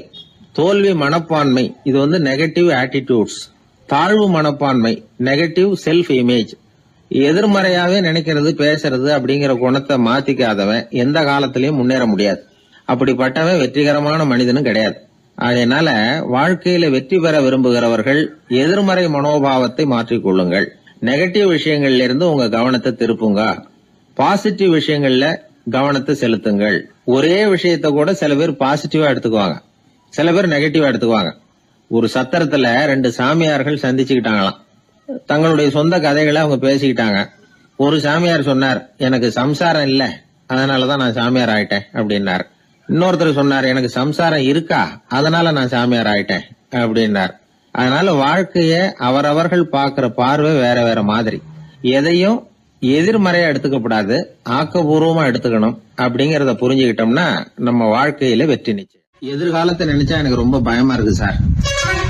அப்படின்னு சொல்றவங்க நிறைய பேர் இருக்கிறாங்க. அதாவது பயப்படாத மனிதர்கள்னு யாருமே கிடையாது. ஒவ்வொருத்தருக்கும் ஒவ்வொரு விதமான பயம் இருந்தாலும் ஒட்டுமொத்தமா பாக்குறப்போ மனிதனுக்கு 6 விதமான பய உணர்வுகள் வரலாம் அப்படின்னு பெரியவங்க சொல்றாங்க. எல்லா விதமான பயமும் இந்த 6 வகைக்குள்ள அடக்கம். அந்த 6 வகை பயமும் 6 எதிரிகள் மாதிரியா. 6 எதிரிகளையும் புரிஞ்சுக்கிட்டோம்னா போதும், வாழ்க்கையில சுலபமா வெற்றி அடைய முடியும். சரி, அந்த 6 வகை பயம் என்னென்ன அப்படின்னு பார்ப்போம். முதல்ல வறுமை பற்றிய பயம், 2வது பழிச்சொல் பற்றிய பயம், 3வது உடல் நலம் பாதிப்பு பற்றிய பயம், 4வது என்னன்னா காதல் தோல்வி, 5வது முதுமை, 6வது மரணம். அதாவது பயப்படுறதுங்கிறது ஒரு மனநிலை தான். இந்த மனநிலையை கட்டுப்படுத்த முடியும், திசை திருப்ப முடியும். சரி, இந்த பயங்களின் அறிகுறிகள் எப்படி இருக்கும்? வறுமை பற்றிய பயம் அப்படின்னு முதல்ல சொன்னோம் இல்லையா, அந்த பயத்தின் அறிகுறிகளை தெரிஞ்சுக்குவோம். எதுலேயும் அக்கறை இல்லாம இருக்கிறது, ஒரு குறிக்கோள் இல்லாம இருக்கிறது, வறுமையை சகிச்சுக்கிறது, வாழ்க்கையில கிடைக்கிறது எதுவா இருந்தாலும் ஆட்சேபனை இல்லாமல் ஏத்துக்கிறது, மனசாலும் உடம்பாலும் சோர்ந்து போயிருக்கிறது, ஆர்வம், முனைப்பு, கற்பனை திறன் எதுவுமே இல்லாம இருக்கிறது. இதெல்லாம் தான் அந்த வறுமை பற்றிய பயத்தின் அறிகுறிகள். அடுத்தது ஒண்ணு பார்த்தோமே, பழிச்சொல் பற்றிய பயம். அதாவது அடுத்தவங்க நம்மளை குறை சொல்லி விடுவாங்களோ அப்படிங்கிற பயம். இதுக்கு அறிகுறி என்ன தெரியுமா? புதியவர்களை சந்திக்கிறதுக்கு பயப்படுறது, முடிவு எடுக்க முடியாம குழம்புறது, பிரச்சனைகளை தவிர்க்க விரும்புறது, தாழ்வு மனப்பான்மை, வரவுக்கு மீறி செலவு செஞ்சு இமேஜை உயர்த்திக்கிறது, குறிக்கோள் இல்லாத வாழ்க்கை. இதெல்லாம் தான் அதுக்கு அறிகுறிகள். 3வது பயம் உடல் நலம் பாதிப்பு பற்றிய பயம், அதாவது நோய் பற்றிய பயம். ஒரு உண்மை என்ன தெரியுமா? டாக்டரை சந்திக்கிற மனிதர்கள்ல 75% பேர் தங்களுக்கு நோய் வந்துட்டுதுங்கிற கற்பனையில இருக்கிறவங்களாம். நிஜமாவே நோய் கிடையாது அவங்களுக்கு. இந்த பயத்தின் அறிகுறிகள் என்னன்னா, வியாதிக்கான அறிகுறிகள் தன்னிடம் இருக்கிறதாக நினைச்சுக்கிறது, எந்த நேரமும் வியாதியை பத்தியே பேசி பேசி மனசை அங்கேயே வச்சிருக்கிறது, நோய் சம்பந்தமான செய்திகளை படிச்சு நமக்கு இப்படி ஆயிடுமோ அப்படின்னு வேதனைப்படுறது. இதெல்லாம் தான் அதுக்கு அறிகுறிகள். 4வது பயம் காதல் தோல்வி. இது ரொம்ப வேதனை, உடம்பையும் மனசையும் சீரழிச்சு விடும். ஆண்களை விட பெண்கள் தான் இந்த பய உணர்வுல அதிகமா பாதிக்கப்படுறாங்க. 5வது முதுமை பற்றிய பயம். 6வது மரண பயம், வயசான காலத்துல எப்படி சமாளிக்கிறது அப்படிங்கிற பயம். ஆக இதையெல்லாம் நாம புரிஞ்சுக்க வேண்டியது ரொம்ப அவசியம். இந்த 6 வகை பயங்களை சரியா புரிஞ்சுக்கிட்டு நாம நடந்துக்கணும். வாழ்க்கையின் முன்னேற்றத்துக்கு இந்த பயங்கள் முட்டுக்கட்டே ஆயிடக்கூடாது. உழைச்சி பணம் சேர்க்கணும், உற்சாகமா மனசை வச்சுக்கணும். மனசை கட்டுப்படுத்துகிற மார்க்கம் தெரிஞ்சுக்கிட்டா போதும், எல்லாம் சரியா வந்துடும். நம்ம ஆள் ஒருத்தன் சொன்னான், சார் எனக்கு வறுமை பற்றிய பயம்தான் இருந்தது, ஒரே ராத்திரியில 30,000 ரூபாய் தயார் பண்ணிவிட்டேன், இப்ப எனக்கு இன்னொரு பயம் வந்துட்டுதுன்னா. என்ன பயம்னு கேட்டாங்க. போலீஸ் கண்டுபிடிச்சிருமோங்கிற பயம்னா. இது இந்த பயத்துல அடங்காது. அதனால அஞ்சி சாவார், அஞ்சாத பொருள் இல்லை அப்படின்னு பாரதி சொன்னார் இல்லையா, அது மாதிரி பயத்தை புரிந்து கொண்டு அதற்கு தகுந்த மாதிரி நம்முடைய வாழ்க்கையை அமைத்துக் கொள்ள வேண்டும். அப்படி அமைத்துக் கொள்ளுகிறவர்களுக்கு வெற்றி நிச்சயம். கிராமத்துல ஒருத்தன் தன்னுடைய நகங்களை வெட்டிக்கிட்டு இருந்தான். வெட்டி முடிச்சதும் ஒரு வயசானவர் அவனை பார்த்து, அதெல்லாம் அடுத்தவன் கண்ணில் படுறது மாதிரி போட்டுறாதப்பா, ஆபத்துன்னார். என்ன ஆபத்துன்னு கேட்டான் இவன். எவனாவது பில்லி சூனியம் வைக்கிறவன் எடுத்துட்டு போயிட போறான் அப்படின்னாரு அவர். வேண்டாத ஒருத்தனுக்கு ஏதாவது கெடுதல் பண்ணணும்னா உடனே மந்திரவாதியை தேடி போறது உண்டு. மந்திரவாதி என்ன பண்ணுவாருன்னா, யாருக்கு சூன்யம் வைக்கணுமோ அவனோட காலடி மண்ணு, முடி, நகம் இதையெல்லாம் அவனுக்கு தெரியாம எடுத்துட்டு வா அப்படிம்பார். இது மட்டும் இல்ல, அழுக்கு துணி, பேரு, மனித உருவம் மாதிரி செய்யப்பட்ட பொம்மை இதெல்லாம் கூட மந்திரவாதிகள் பயன்படுத்துறது உண்டு. இதெல்லாம் ஏமாத்து வேலை. மனிதனுடைய முடி, நகம் இதெல்லாம் வெட்ட வெட்ட வளருது இல்லையா, அதனால அதுக்குள்ள உயிர் இருக்கிறதாக ஆதி மனிதர்கள் நம்பி இருப்பாங்க. அதனால மனுஷங்கிட்ட இருந்து அதெல்லாம் பிரிக்கப்பட்ட பிறகும் கூட அதுகளுக்கும் அந்த மனுஷனுக்கும் தொடர்பு இருக்கிறதாக அவங்க நம்பினாங்க.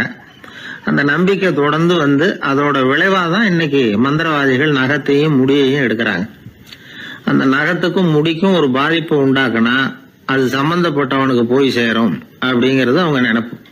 அவ்வளவுதான் விஷயம்.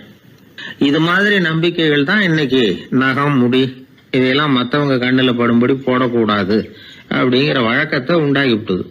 ஒருத்தர் பேரு என்னன்னு கேட்டு தெரிஞ்சுட்டு போய் அந்த பேரை வச்சு அவனோட ராசி பலனை கணிச்சு அவனுக்கு ஏற்பட இருக்கிற கெட்ட நேரத்துல அவனுக்கு சூன்யம் வச்சா அது உடனே பலிக்கும் அப்படின்னு ஒரு நம்பிக்கை.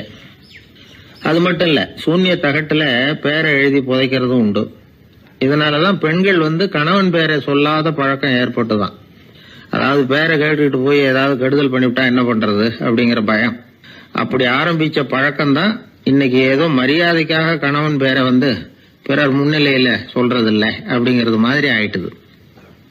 மந்திரவாதிகள் நம்ம ஊர்ல மட்டும்தான் இருக்கிறாங்கன்னு நினைக்காதீங்க, உலகம் பூரா உண்டு. பிசி தீவில் வாழக்கூடிய மக்கள் என்ன செய்வாங்களாம் தெரியுமா? இது மாதிரி மாந்திரீகம், செய்வன, பில்லி, சூனியம் இதெல்லாம் தங்களை பாதிக்காம இருக்கிறதுக்காக வீட்டை சுத்தி அகழி வெட்டி அதுல தண்ணீரை நிரப்பி வச்சிருவாங்களாம். ஆஸ்திரேலியாவில் இருக்கக்கூடிய பழங்குடி மக்கள் கிட்ட ஒரு பழக்கம், ஏதாவது பழங்கள் சாப்பிட்டா அதோட விதைய தண்ணீர்லயோ அல்லது ஆத்துலயோ போட்டுருவாங்களாம். வெளியில போட்டுட்டா அதை எடுத்து செய்வினைக்கு பயன்படுத்திடுவாங்க அப்படிங்கிற பயம். இது மாதிரி உலகம் பூராவும் செய்வினையின் மூலம் அடுத்தவங்களுக்கு பாதிப்பை உண்டு பண்ண முடியும் அப்படிங்கிற நம்பிக்கை இருக்கத்தான் செய்யுது. பொதுவா எல்லா ஊர்லயுமே நகம், முடி, காலடி மண்ணு, மனித உருவ பொம்மை இததான் மந்திரவாதிகள் பயன்படுத்துறாங்களாம். இந்த பில்லி, சூனியம், செய்வினை இதுல இருக்கிற உண்மை என்ன தெரியுமா? நகமோ முடியோ எதையும் செய்யறது இல்ல, சம்பந்தப்பட்டவனுக்கு ஏற்படுற பயம் இருக்கு பாருங்க, அதுதான் பாதிக்கும். இது மனநிலையை பொறுத்த விஷயம், வேற விஞ்ஞான ரீதியான பாதிப்பு இதுல எதுவும் கிடையாது. நம்ம ஊர்ல ஏற்பட்ட பகுத்தறிவு சிந்தனைகள், மூட நம்பிக்கைகளை எவ்வளவோ குறைச்சிருக்குது. இருந்தாலும் ஏமாந்து போறவங்க இன்னும் இருந்துகிட்டு தான் இருக்கிறாங்க. இந்த காலத்துல சின்ன குழந்தைகளை கூட ஏமாத்துறது கஷ்டம். ஒரு குழந்தை கேட்டுதான், ஏன்பா பிரார்த்தனை பண்ணனா நமக்கு எல்லாம் கிடைக்குமா அப்படின்னு தான். ஓ கிடைக்குமே அப்படின்னாராம் அப்பா. நீ வச்சிருக்கிறிய பேனா அது கூட கிடைக்குமா அப்படின்னு கேட்டுதான் குழந்தை. ஓ கிடைக்கும் அப்படின்னாராம். அப்படின்னா நீ வச்சிருக்கிற பேனாவை என்கிட்ட கொடுத்துரு, அதுக்கப்புறம் நீ பிரார்த்தனை பண்ணி வேற ஒரு பேனாவை வாங்கிக்கோ அப்படின்னு தான் அந்த சின்ன குழந்தை. ஒரு பெரிய நினைவு மண்டபம், அதுக்கு முன்னாடி ஒரு அப்பாவும் பிள்ளையும் நின்றுட்டு இருக்கிறாங்க. அந்த வழியா போறவங்க வர்றவங்கலாம் அந்த இடத்துல நின்று அது என்ன மண்டபம் அப்படின்னு விசாரிக்க ஆரம்பிச்சாங்க. அந்த அப்பாவும் பிள்ளையும் தான் வர்றவங்களுக்கெல்லாம் விவரம் சொல்லிட்டு இருக்கிறாங்க. அதாவது இந்த இடத்துல ஒரு பெரிய மகான் சமாதி ஆயிருக்கார், அவர் சமாதியான இடத்துல இந்த நினைவு மண்டபத்தை கட்டியிருக்கிறோம் அப்படின்னாங்க. ஊர் பூரா இந்த செய்தி பரவிச்சு. நிறைய பேர் அந்த இடத்த தேடி வர ஆரம்பிச்சாங்க. இங்கே கொஞ்சம் நேரம் உட்காந்துட்டு போனால் மனசுக்கு ஒரு நிம்மதி கிடைக்கிது அப்படின்னாங்க.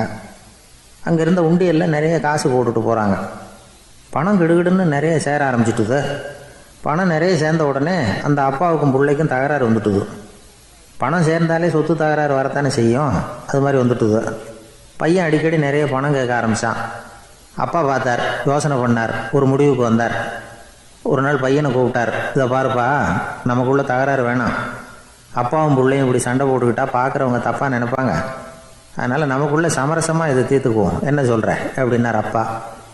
சரின்னு நான் பையன். உடனே அந்த அப்பா என்ன பண்ணார் தெரியுமா? மகன்கிட்ட கொஞ்சம் பணத்தை கொடுத்தார், தன்கிட்ட இருந்த ஒரு கழுதையையும் கொடுத்தார்.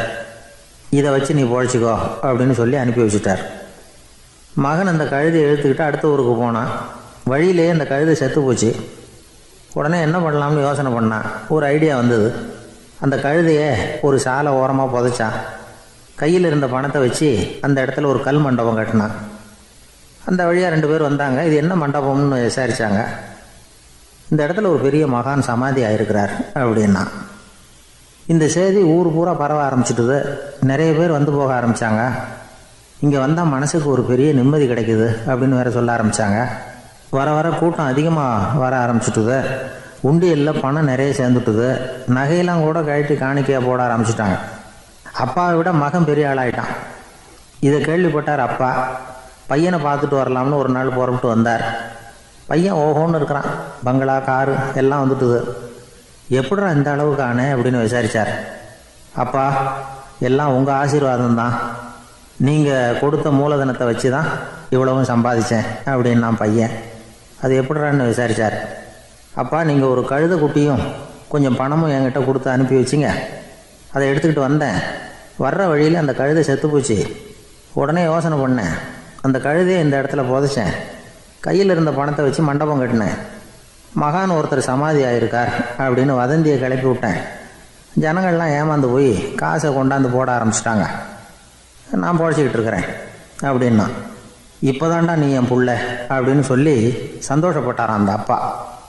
ஏன் அப்படி சொல்கிறீங்கன்னு கேட்டிருக்கான் பையன். கழுதை குட்டியை புதைச்சி மண்டபம் கட்டியிருக்கிற நீ, ஏற்கனவே நம்ம ஊரில் நாம் கட்டியிருக்கிறோமே மண்டபம், அது இந்த கழுதையோட அம்மாவை புதைச்ச இடம். மகான் சமாதி ஆயிருக்காருன்னு நானும் சும்மா கப்ஸா தான் விட்டுக்கிட்டு இருக்கேன் அப்படின்னாராம் அப்பா. முட்டாள் ஜனங்களை நினச்சி அந்த 2 பேரும் சத்தம் போட்டு சிரிச்சாங்களாம். மனுஷன் ஏமாத்துறது ரொம்ப சுலபம். என் கூட படித்த ஒருத்தன் திடீர்னு ஒரு நாள் எல்லாருக்கும் அருள் வாக்கு சொல்ல ஆரம்பிச்சிட்டான். அவன் ஒரு ஆஃபீஸ்லேயும் வேலை பார்க்குறான். ஆஃபீஸில் உள்ளவங்கள்லாம் அவங்ககிட்ட வந்து அருள் வாக்கு கேட்குறது வழக்கம். ஒரு நாள் நான் அவன் முன்னாடி போய் உட்காந்து பேசிக்கிட்டு இருந்தேன். அப்போ அதே ஆஃபீஸில் வேலை பார்க்குற ஒருத்தர் அவங்ககிட்ட வந்து, சுவாமி, என் மேஜையில் வச்சுருந்த பேனா திடீர்னு காணாமல் போட்டுது, அது திரும்ப கிடைக்குமா எனக்கு அப்படின்னு கேட்டார். இவன் கண்ணை உருட்டி பார்த்துட்டு, அது உனக்கு கிடைக்காது, புதுசாக வேற ஒன்று வாங்கிக்கப்போ அப்படின்னா. சரின்னு அவர் போயிட்டார். அவர் போனதுக்கப்புறம் நான் மெதுவாக இவனை பார்த்து, அது எப்படிடா அது உனக்கு கிடைக்காதுன்னு அவ்வளோ உறுதியாக அவர்கிட்ட சொன்னேன் அப்படின்னு கேட்டேன். இவன் மெதுவாக என் காதுகிட்ட வந்து, அந்த பேனாவை கிளப்புனதே நான் தான் அப்படிங்கிறான். ஒரு ஊரில் ஒரு ஆள் இருந்தான். நிறைய பணம் சேர்த்தான். அவனுக்கு சம்பாதிக்க தெரியுமே தவிர செலவு பண்ண தெரியாது. மகா கஞ்சன். காசை கையில் எடுக்கவே மாட்டான். எடுத்தால் செலவு செய்ய வேண்டியிருக்குமே. அதனால் இப்படியே அவன் காலத்தை ஓட்டி விட்டான். வயசாகிட்டுது. அவனுடைய மனைவி ஒரு நாள் கேட்டாங்க, இவ்வளவு நாளாக நீங்கள் என்னை எங்கேயுமே அழைச்சிட்டு போனதில்லை, இப்போவாவது அழைச்சிட்டு போகக்கூடாதா அப்படின்னாங்க. எங்கே போகணும் சொல்லுன்னா. காசிக்கு போகணும், கங்கையில் குளிக்கணும்னாங்க. இவன் பார்த்தான், இதுக்கு ஏன் அவ்வளோ தூரம் செலவு பண்ணிட்டு போகணும், நம்ம ஊர் ஆற்றுலேயே குளிக்கலாமே, இதுவும் புண்ணிய நதி தான், இங்கே குளித்தா அங்கே குளித்த பலன் கிடைச்சிரும் அப்படின்னா. சரின்னு 2 பேரும் ஆத்தங்கரைக்கு போனாங்க. அன்னைக்கு ஏதோ விசேஷம், நிறைய கூட்டம், நிறைய பேர் குளிச்சுக்கிட்டு இருக்கிறாங்க. கரையில் சில புரோகிதர்கள் நின்றுக்கிட்டு இருக்கிறாங்க. குளிக்கிறதுக்கு முந்தி அவங்கக்கிட்ட உட்காந்தா ஏதோ மந்திரம்லாம் சொல்லுவாங்க, கொஞ்சம் காசு கொடுக்க வேண்டியிருக்கும். அதனால் இவன் என்ன பண்ணான், ஆத்தங்கரையிலேயே கொஞ்சம் தூரம் போனான். ஊரை விட்டு தள்ளி வந்துட்டான். அங்கே யாருமே இல்லை. அப்பாடான்னு சந்தோஷப்பட்டான். குளிக்கலாம்னு புறப்பட்டான். இந்த நேரம் கடவுள் பார்த்தார், இந்த கஞ்சனுக்கு ஏதாவது புத்தி போகட்டணும் அப்படின்னு நினைச்சார். உடனே ஒரு புரோகிதர் மாதிரி உருவத்தை மாற்றிக்கிட்டு அந்த ஆள் முன்னாடி வந்து நின்னார். அவனுக்கு அதிர்ச்சி. இங்கே யாருமே இருக்க மாட்டாங்கன்னு நினச்சா இங்கேயுமே ஒரு ஆள் வந்துட்டாரு, என்ன பண்ணுறதுன்னு யோசனை பண்ணான். புரோகிதர் உருவத்தில் இருந்த கடவுள் சொன்னார், இதை பாருங்க, இன்னைக்கு விசேஷ நாள், நீராடுறதுக்கு முன்னாடி சுயகல்பம் பண்ணிக்கிறது ரொம்ப நல்லது அப்படின்னார். என்கிட்ட பணம் எதுவும் இல்லையேன்னா. பரவாயில்ல, அப்புறமா கொடுங்க, வாங்கிக்கிறேன். ஆனால் ஒன்று, எவ்வளவு கொடுப்பீங்கிறத மட்டும் இப்போவே சொல்லி கொடுங்க அப்படின்னார். இவன் ரொம்ப யோசனை பண்ணான். ஒரு 10 பைசா தரேன் அப்படின்னா. சரின்னு ஒத்துக்கிட்டு எல்லா கிரியைகளையும் அவர் செஞ்சார். அதுக்கப்புறம் கணவனும் மனைவியும் ஆற்றுல குளிச்சாங்க. அவர் போயிட்டார். கொஞ்ச நாள் கழித்து அவன் வீட்டுக்கு வந்தார் கடனை வசூல் பண்ணுறதுக்கு. வாசலில் நின்றுக்கிட்டு இருந்த அவன் மனைவி இவரை பார்த்ததும் தயங்க ஆரம்பித்தாங்க. அந்த அம்மா கிட்ட விஷயத்த சொன்னார். அந்த அம்மா ஓடி போய் உள்ளே இருக்கிற தன்னுடைய கணவர்கிட்ட சொன்னாங்க. அவன் யோசனை பண்ணான், இப்போ வெளியில் போனால் அவனுக்கு 10 காசு கொடுக்க வேண்டியிருக்கும், அதனால் எனக்கு காய்ச்சல்னு அந்த ஆளுகிட்ட சொல்லிவிடு, இன்னொரு சந்தர்ப்பத்தில் என்னை வந்து பார்க்க சொல்லு அப்படின்னா. அந்த அம்மா போய் சொன்னாங்க. அப்படிங்களா, அப்படின்னா அவரை நான் உடனே போய் பார்க்கணுமே அப்படின்னு உள்ளே நுழைய ஆரம்பித்தார். அவங்க மறுபடியும் இருங்க தான் வரேன்னு சொல்லிவிட்டு உள்ள ஓடி விஷயத்தை சொன்னாங்க. இது எதுடா வம்பா போச்சு அப்படின்னு பார்த்தான். மனைவியை கிட்டத்தில் கூப்பிட்டான். இதோ பாரு, ஜன்னி கண்டு நான் இறந்து போயிட்டதா சொல்லிவிடு அப்படின்னா சொன்னாங்க. புரோகிதர் பார்த்தார். அப்படின்னா ஒரு வழியாக இருந்து அவருடைய இறுதி சடங்குகளையும் நானே முடிச்சுட்டு போயிடுறேன் அப்படின்னார். உள்ளே இருந்தவன் யோசனை பண்ணான், அந்த ஆள் என்னை விடமாட்டான் போல இருக்கு, அதனால் ஒரு சவப்பெட்டியில் என்னை வச்சு தூக்கிக்கிட்டு மயானத்துக்கு போங்க, பார்த்துக்கலாம் அப்படின்னா. புரோகிதரும் விடுற மாதிரி இல்லை, கூடவே நடந்து போயிட்டு இருக்கிறார். அங்கே இறக்கி சடங்குகளை முடிச்சுட்டு தீ வைக்கிற நேரம் பொட்டிக்குள்ளே இருந்த நம்ம ஆள் அலறி அடிச்சுட்டு வெளியில் ஓடி வந்தான். புரோகிதர் உருவத்தில் இருந்த கடவுள் சிரிச்சார். தன்னுடைய சுய உருவத்தை காட்டினார். அதுக்கப்புறம் அவனை கூப்பிட்டு, இதை பாருப்பா, ஏன் இப்படி அல்லாடுற, ஏதாவது வர வேணும்னா கேள் தரேன் அப்படின்னார். அவன் யோசனை பண்ணான். பகவானே, ஒரே ஒரு வரம் தான் உங்ககிட்ட கேட்கணும்னா. என்ன வேணும் கேளுன்னார். அந்த 10 பைசா தட்சணையை தள்ளுபடி பண்ணால் போதும் அப்படின்னா. கடவுளும் சரின்னு சொல்லிட்டு போயிட்டார். இப்படி ஒரு கதையை சுவாமி சிவானந்தர் சொல்லியிருக்கிறார். செல்வந்தர்கள் பல பேர் இப்படித்தான் இருக்கிறாங்க. தாங்களும் அனுபவிக்க மாட்டாங்க, அடுத்தவங்களுக்கும் கொடுக்க மாட்டாங்க. இது மாதிரியான கஞ்சர்களுக்கு இந்த உலகம் இல்லை, அந்த உலகம் இல்லைங்கிறார் அவர். இந்த கதையில் கடவுள் கடன் வசூலுக்கு வந்தது மாதிரி நம்ம ஊர் ஆள் ஒருத்தன் இன்னொருத்தர்கிட்ட 10 பைசா கடன் கொடுத்துட்டான். திருப்பி வாங்கறதுக்கு நடையா நடக்கிறான். கடைசியா கேட்டான், நீ எப்பதான் கடனை திருப்பி தரப்போற, அதை முடிவா சொல்லுன்னா. வர்ற வியாழக்கிழமை கண்டிப்பா கொடுத்துருவேன் அப்படின்னானா அவன்.